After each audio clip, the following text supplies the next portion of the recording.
Okay, good morning and welcome. Thank you for joining today. My name is Regan Baillie and I'm General Manager of Client Strategy for the Trade Desk. Now, for those of you who are not familiar with the Trade Desk, we're the largest independent media buying platform powering the open internet. Or simply put, we connect brands with their customers where they're spending the most of their valuable time. So listening to musical podcasts, gaming, what we just heard, streaming our favorite shows, binge watching our favorite shows, and browsing premium content. And in my role, I'm lucky enough to spend time with some of the most progressive brands and agency leaders and discuss how best to support the future of the open and opt-in internet and create a more personalized and trusted ad experience for consumers. Today, I'm delighted to be joined by two such leaders, and I can't wait to hear their perspectives on some of the most critical themes that are emerging in the future of marketing. So with that, please can you join me in a warm welcome for Rochelle from Omnicom and Vid from the Coca-Cola Company.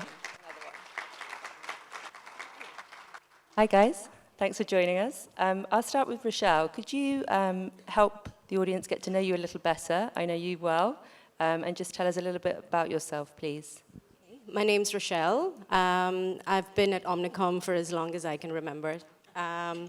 They all joke that I'm older than the furniture there, but makeup and good genes means they don't really know how old I am.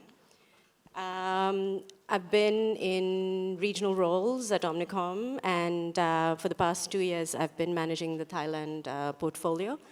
Yeah, that's a lot about me. I have 2 kids who keep me active, busy, and completely insane most of the time. Yeah. Great. And you travel a lot for work because you're back and forth. forth. A lot. As CEO of Thailand, but you're based here. Based here, so I do spend a lot of my time there and come back to 3 kids, a husband and 2 kids who are better behaved than him. Yeah. Fantastic. Well, we're glad you're still based here with us anyway.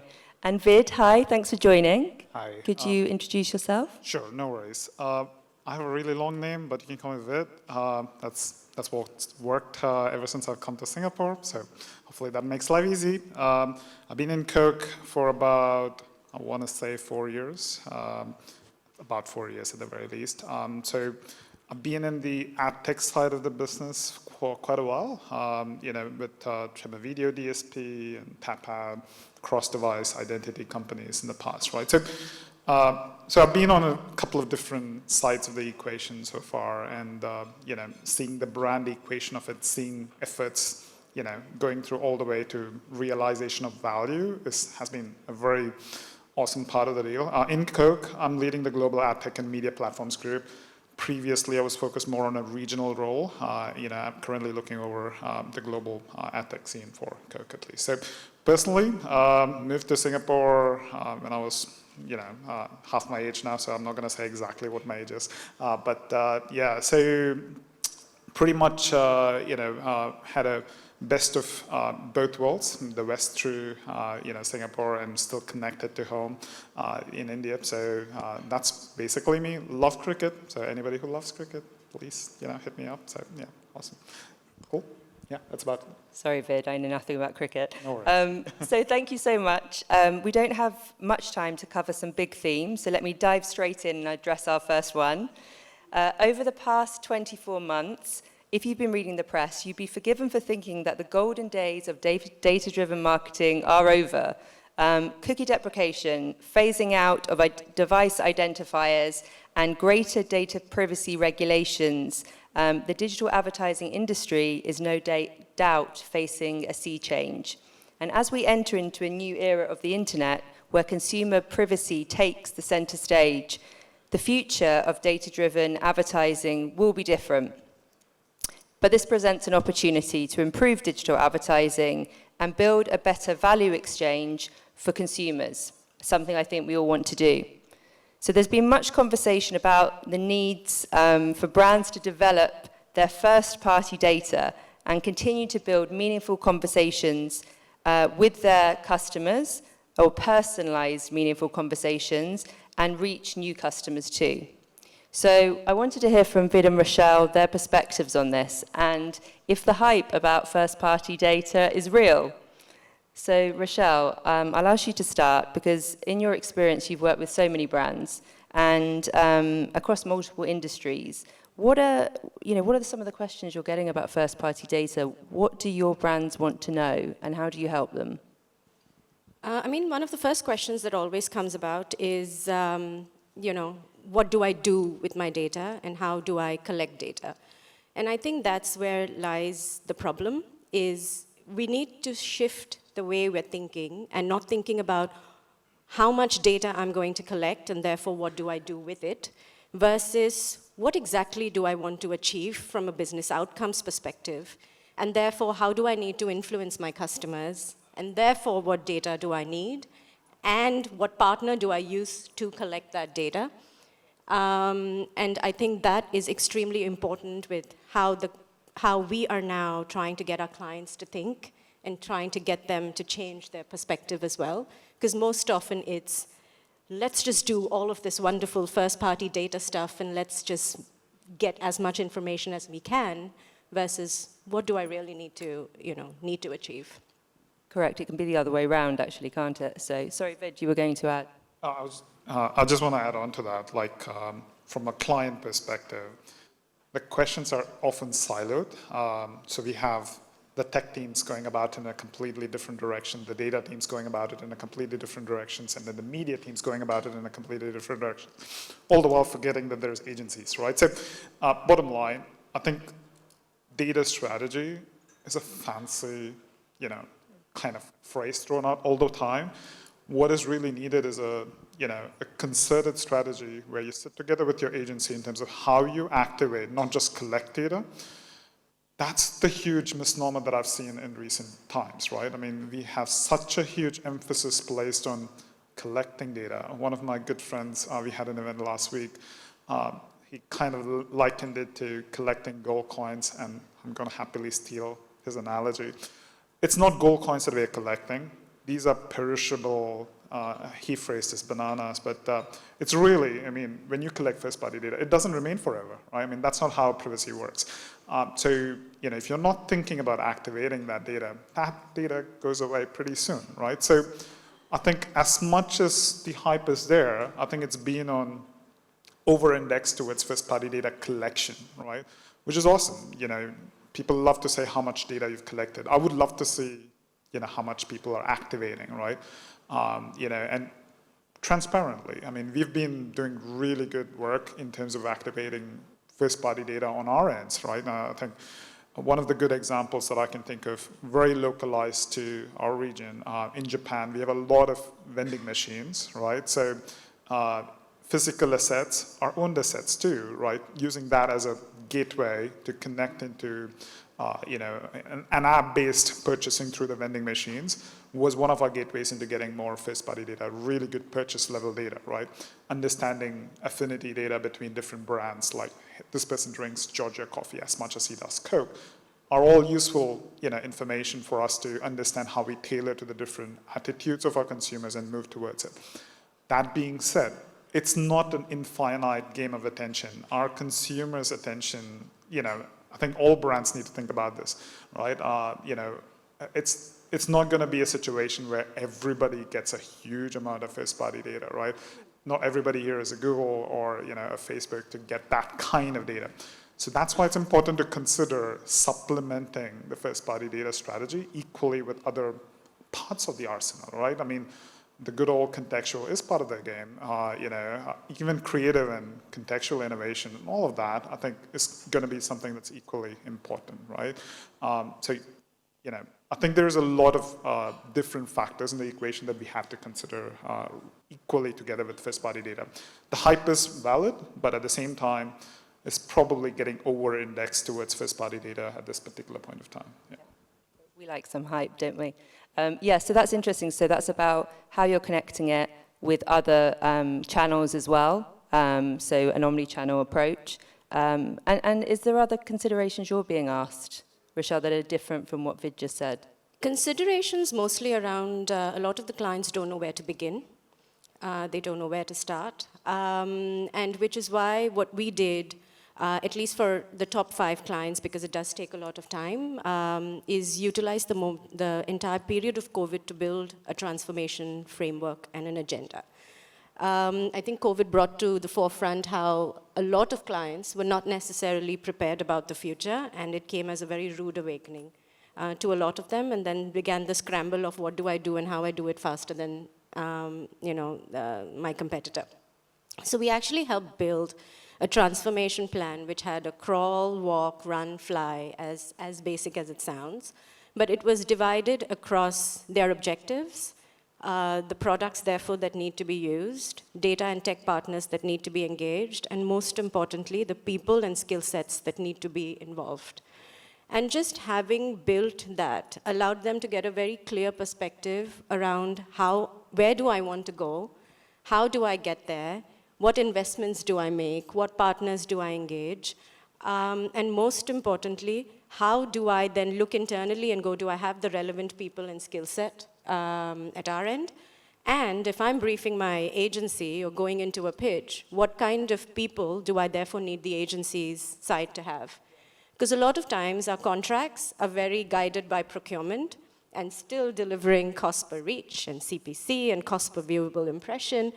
And those are not necessarily KPIs that can help an agency think future forward or give them the flexibility, to have, or the courage to go and recommend something that's beyond what their KPIs are tied to. So this allows the clients then to come and rebrief us differently. A lot of the pitches, we retained 2 of those clients that we built the transformation plan for, and it was amazing to see how their brief during the retention pitch changed. And there was a specific emphasis on the ratio of certain types of skill sets, because we have to accept that these types of skill sets are also more expensive in the market. And you have to be willing to pay your agency more. But until you're able to justify and have a plan of what do you want to do, where do you want to go, and how are we going to get there, you yourself are not able to have a clear plan of how your agency is going to support you. So I think that was very critical. And they knew exactly who they needed then. Yes, so and then we had executive sponsors on their end and at our end, so that we did a 3-month catch-up on what we were going to achieve. Did we achieve it? If not, what were the roadblocks that needed to be removed? And that learning really helped us because it defines how we are getting everyone at their end involved as well. It's not the data guy's job. It's not the tech guy's job. It's everyone's responsibility and everyone needs to be accountable. But a lot of times they are not accountable also because they don't know. The most senior you get, and I can feel that in my organization as well, right? I mean, both of us used to be chief digital officer at one point in agency land, but the more senior you get, the more removed you are from the day-to-day understanding of the tech platforms, and that does make me very uncomfortable at times. But the senior people at client side are uncomfortable asking those questions in the room because they don't know, and they don't want to show that they don't know. So it's always someone else's problem. So being able to then say, let's have different training sessions and get different types of people in the room because the kind of understanding or training they want they need is different. It allows us to have a more consultancy role with the clients rather than just a very agency client, let's buy media relationship. And I think that's very important, getting everyone involved. Absolutely essential. And just before we Vid, yes. I just want to reiterate the crawl, walk, run, thinking. It's very easy to just go on a mission to collect a lot of data. So I think putting the use cases first and putting your objectives first and getting the outcomes out of it has been one of the big driving factors that we've seen, and that kind of a relationship with our agencies is also what we are looking for, right? So very much the needed aspect of how we evolve our relationships, right? So definitely echo that. Thank you. I knew there'd be a lot to speak about on that subject, but we'll move on. So we've already touched on the term open internet, which might be a new term for some of you, but certainly almost 3/4 of our time is now being spent on the open internet, as content consumption has really exploded in the last 24 months. So although there's been much debate about the future of advertising without cookies, so we have to mention cookies, In fact, many of the fastest growing channels in the open internet do not rely on cookies at all. We know today's consumers are fragmenting across devices and content platforms, and the reality is that cookies have been around for 25 years. They live mostly in the Chrome browser and are no longer adequate to support the needs of today's data-driven marketers. Actually, there's a theme here. Someone in my team called them archaic, and I think it's about the same sort of time I've been in the digital advertising industry, and I kind of started to take that word a little personally. I was like, they've tried their best, but you know, they need to evolve, and I think it's time now for a different perspective. So let's hear from Vid and Rochelle whether you think that's providing an opportunity for us to do things differently. Rochelle? Yeah. Sure. I think we all need to force ourselves to believe that every day we're going to have to do things differently. OTT, all of these other products, as they keep coming in, it gives us another opportunity to test and learn. And I think what going on a transformation journey with our clients kind of brings to the forefront is the need to have or create a culture of experimentation where there is freedom with responsibility to try and test and learn. There's a lot of reliance on, you know, the two large walled gardens in terms of what we do and the amount of, or the percent of spend that they actually occupy on an overall plan. But to be able to then go, every plan cannot be the same, and even the treatment of each media cannot be the same, because the objective and role of media that is going to be different. Do you want to drive awareness? Do you want to drive preference or consideration? Now you're talking about a very actions-oriented, you know, e-commerce or a sales plan. Based on those objectives, the treatment of each of those medias will change as well. And being able to sit up front and go, what is my measurement plan, and what does success mean for each of these platforms is extremely important, because that's when you will open up your mind to these new opportunities. Because if your entire measurement plan is just around what was my cheapest cost per view, you're not going to try any of these new partners because they are going to be more expensive, but they're also catering to someone that's very niche. And so it's fine to have a higher cost per view as long as your cost per action in the end was more effective. So I think what we're missing is, before we even launch a plan or get it approved, what's the measurement plan? What are we, you know, what does success mean? And having a different way of measuring for each of these platforms. Yeah. OTT does give us an extension to the video strategy beyond just the two walled gardens and open internet, therefore does help give you that extension layer, so to speak, but it will only help progress further if we are willing to experiment and are governed by like a measurement agenda or plan. Yes, absolutely. I would love to go, you know, even a step further. I think more than experimentation, I think, like any good investor would say, I think diversification is the name of the game as well. I'll paint the scenario of what could happen, right? There are a few different parts that could happen from this point of time, right? So one future, you know, you see, you know, related to the first topic with first-party data, the players with a lot of first-party data stand to gain a lot. I mean, that's just expected, right? So the two walled gardens that Rochelle mentioned, obviously, are going to gain in power. How, you know, and, you know, when are probably the questions, right? So in that, if that's the case from a brand perspective, I'm worried about commercial pressures, you know, that's the reality, right? So at some point, that's going to come down to us. So supporting the open market is a fundamentally commercially good idea for us. There's a good part of it and all, supporting the long tail, but there's a commercial aspect to it. So let's get to that, right? So, you know, supporting the longer tail will only help us in the long run.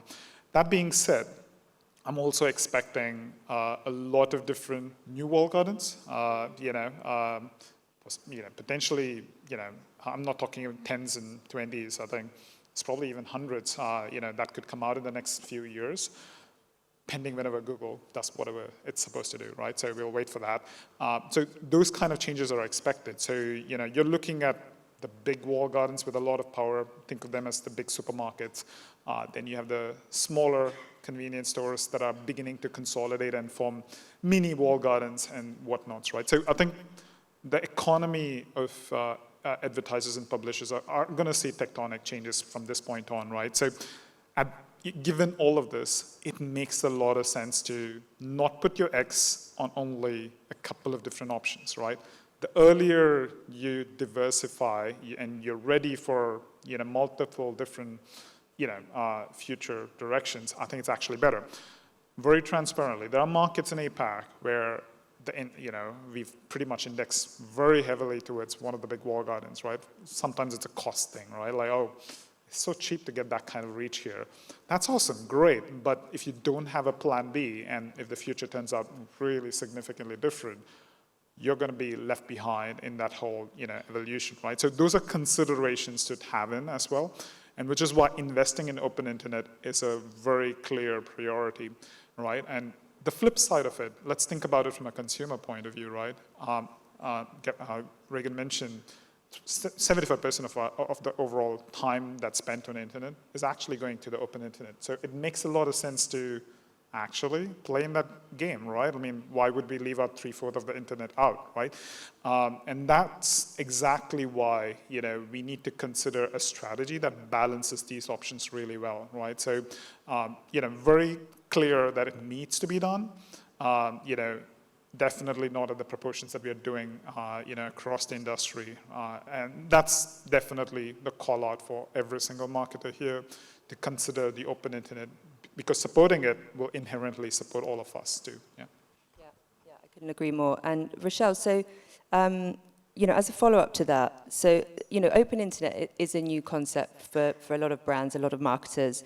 What do you think needs to be done to make them more aware of this? And to Vid's point earlier, why is there such an over-reliance? I mean, it's almost the other way around. If 3/4 of our time is spent on the open internet, probably 3/4 of investment or a bit less is going into closed ecosystems. So what are your thoughts on that? I think a couple, but the first and the most basic thought for me is the fact that if you go back and think about who's planning for you and who's approving those plans, they are mostly your junior team. We spend a lot of our effort where the senior team is in managing client relationships, driving larger conversations, but the planning manager or the associate director are the ones who are actually driving those plans. And because we don't necessarily invest a lot to give them the time to think differently, and that many number of briefs that are constantly coming in, they revert back to what is the easiest, how am I going to get my approval as soon as possible so I can move on to the, to the next task at hand. And I think that's where we need to, as agencies, actually rethink how we structure our teams and how we KPI and challenge them to think differently. We do have a very different approval process that we've tried to do, at least over the past few months, which seems to be working. Is even though the client doesn't mandate it, we have mandated how they need to add in a new provider or a new way of doing something that has not been done before into the plan, and a lot of them are KPI'd based on how they actually deliver that. It encourages them to want to learn more, spend more time meeting vendors and understanding the markets. Google and Meta, or the different walled gardens, do one thing well. They actually have training programs that are compulsory. So you cannot buy on Google till you have X percentage certified across, the black belts or the green belts. And because everyone is KPI'd and forced to learn, they have a better understanding and therefore more comfortable to plan with them, because they know they can answer the questions the clients ask and they can justify them. We need to start promoting that learning agenda and making sure that our teams are constantly learning about not just the 2 large walled gardens because they have to, but because they want to. And that learning agenda needs to be not just for the juniors, but at the senior level as well. Because if we are not aware, we can't ask the relevant questions. So as much as it is bottom up, I think it is top down as well, to just open up new opportunities in that space. Absolutely. And so that brings us quite nicely, learning agenda brings us quite nicely onto our next topic. So thank you for those comments, I completely agree. And I think what you were talking about at the beginning, Rochelle, was reminding me that just being very aligned on KPIs really, really helps when you were talking about measurement. So thank you. Now, this is the third and final theme. We've talked about emerging channels such as CTV and OTT, connected TV and over the top. I'm trying to have a jargon-free zone, which is obviously being in AdTech, it's hardwired, so it's very difficult. But essentially what we mean is, and what we're talking about, is this massive shift away from linear TV, accelerated by the pandemic. Now, as someone who's been in digital for many years, like all of us, we've been talking about this for more than 20 years, and it's finally happening. Viewers are rapidly moving towards OTT in Asia. This is a new model of TV consumption where we can watch our favorite shows anytime, anywhere, and on any device. And, boy, are we doing it. So here in Southeast Asia, the shift to streaming OTT has been extremely successful in disrupting, linear television. And according to the recent Future of TV report, which, I would recommend to read, more than 1 in 3 viewers in Southeast Asia are now streaming OTT. So that's 200 million users streaming almost 10 billion hours of content per month. And I'm adding a fair few to those, I have to say. So, and then, this decision of Disney Plus and Netflix to introduce ads for the first time has also brought to light this idea of a value exchange between the consumer and brands in exchange for ad content. So, I think 116 million viewers in Southeast Asia have actually said that they're happy to receive more than 2 ads, for an hour's worth of content, which I think is really mind-blowing. So with this in mind, Vid, so, OTT is a relatively new channel. So how are you now integrating that and thinking about that as part of your overall strategy? How do you link that with other channels? How do you compare that with some of the legacy channels? It's very connected to what I think Rochelle was talking about before. For sure. So from a Coke point of view, traditional TV specifically has been a huge part of our investment mix.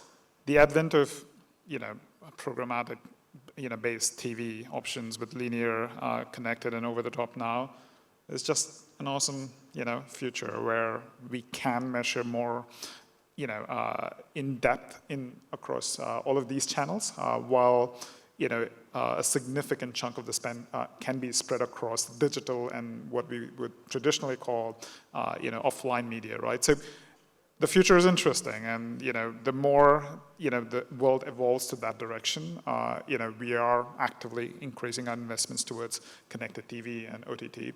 The advent of Netflix and Disney Plus, all amazing, right? You look at the level of personalization in those platforms. It's a great opportunity. Still in a privacy-safe way that we can get it through without cookies and all of that. But the possibility of such rich data is enticing, and that's being made more and more available through this revolution around CTV. I think we've called this, I don't know, for a few years now. With everything, there's a wave of years when we, kind of go through the evolution of mobile first and now CTV. I'm sure attention economy is one of them as well. But bottom line, this particular evolution with connected TV and over-the-top television, I think it's going to be monumental for a lot of the traditional brands, right? Not just from a measurement point of view, which is obviously going to help our lives a lot more, but even more so from a, connecting the overall mix, in a way where we can access more data and at the same time be where the consumers are and improve the experience, right? At the end of the day, the experience for the consumers matter a lot, and these options give us a lot more engaging ways to interact with our consumers. So that's the more interesting part, and we are super excited to see how we can innovate on that front. Yeah. Great. Actually, I don't know. Oh, time's up, so never mind. But I'm known to always speak beyond time, so just 30 more seconds. But I wanted to extend on what Vid was saying, is that the OTT platform has actually forced us to find new ways of measurement as well. And which is why we are now in the process of actually doing a whole study on attention. because we're not necessarily competing with just competitors in our category anymore. You're competing for the attention of a person, which is of such high value now, that it's going to force us very soon to rethink how we actually look at that entire measurement scenario. Yeah, I think we're time's up. I have time to close. Are you telling us time's up or no?